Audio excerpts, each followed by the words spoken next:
Here we have a 1955 Mercedes-Benz, the infamous Gull Wing sending unit. This is a VDO unit, as was the version for the Roadster as well, which we have for another car down here. This is actually the infamous unit.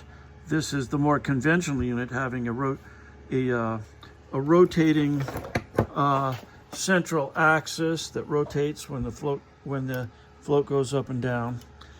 And we've gone in here and cleaned all of the components on the inside, and now it operates smoothly. So here we go on the original gauge, all the way up to high and all the way down to low.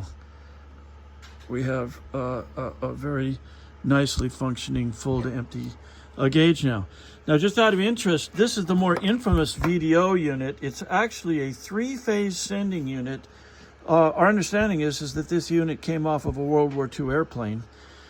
These are so difficult to repair that many people have given up on them and instead have used a conversion box that is available from Mercedes in Europe and a few other people around the United States that converts the a more conventional unit that replaces the VDO unit, plugs in through this and sends a signal from a conventional unit through these wires, through this unit, and into the Barber pole gauge, a gauge on the dash of the Roadster Mercedes that shows empty and full on a rotating drum.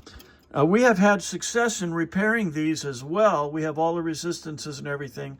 And even though this was never, this phenolic-based unit was never designed to come apart, we figured out how to not only take it apart, but get into it deep enough to repair the resistors in it as well. And we're going to give that a try later on. So again, the Gull Wing unit successfully repaired, and the Roadster unit about to be worked on. Thank you for your time.